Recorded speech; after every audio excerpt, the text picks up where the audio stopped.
എടി ഇന്ന് കലോത്സവത്തിനുള്ള ഹൗസ് തിരികൂടി. നമ്മൾ രണ്ടുപേരും ഒരേ ഹൗസിലായാ മതിയായിരുന്നല്ലേടി? അതെ, നമുക്ക് ഗ്രീൻ ഹൗസ് കിട്ടിയാ മതിയായിരുന്നു. വേണ്ട, ബ്ലൂ മതി. ബ്ലൂ ആ കഴിഞ്ഞ പ്രാവശ്യമൊക്കെ ജയിച്ചത്. പക്ഷെ ഇപ്രാവശ്യം ഗ്രീൻ ജയിക്കൂടി. എന്റെ മനസ്സങ്ങനെ പറയുന്നത്. Silence please. ഇപ്പൊ കലോത്സവത്തിന് വേണ്ടിയുള്ള ഗ്രൂപ്പ് തിരിക്കാൻ പോവാണ് കേട്ടോ.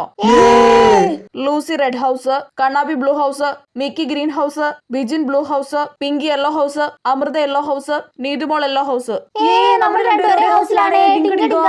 എടി പിങ്കി നമ്മുടെ യെല്ലോ ഹൗസിലാ. യെല്ലോ ഇപ്രാവശ്യം ജയിക്കൂടി ഉറപ്പാ. എടി പിങ്കി നമ്മൾ മൂന്നാളെ യെല്ലോ ഹൗസിലാടി. ഓ, നിങ്ങൾ രണ്ടുപേരും ഏത് ഹൗസിലായാലും ഒരു കാര്യമില്ല. രണ്ടാള് സ്പോർട്സിലും പങ്കെടുക്കത്തില്ല, കലോത്സവത്തിലും പങ്കെടുക്കത്തില്ല. പിന്നെന്തിനാ? അത് നമ്മളെ കളിയാക്കിയതല്ലേടി. പറയുന്ന കേട്ടാതൊന്നും ഇവള് കുച്ചിപ്പിടിക്കണ്ടെന്ന്. കലാമത്സരത്തിന് പോകുന്നതിന് ഇവക്ക് ഇത്ര ജാടാ. പിന്നല്ല, നമുക്ക് ഈ പ്രാവശ്യം കുറെ മത്സരത്തിന് പങ്കെടുക്കണോടി. എന്നിട്ട് എ ഗ്രേഡ് വാങ്ങിക്കണം. നടക്കുന്ന കാര്യം വല്ലതും പറയടി. എന്നാ പിന്നെ ഇവളുള്ള യെല്ലോ ഹൗസ് പൊട്ടി പാളീസാവട്ടെ. അങ്ങനെ വല്ലതും പറ. നമ്മൾ പുറമെ യെല്ലോ ഹൗസ് ആണെങ്കിലും നമ്മൾ മനസ്സുകൊണ്ട് ബ്ലൂ ഹൗസ് ആകട്ടോ. പിന്നല്ല, ബ്ലൂ ഹൗസ് കീ ജയ്.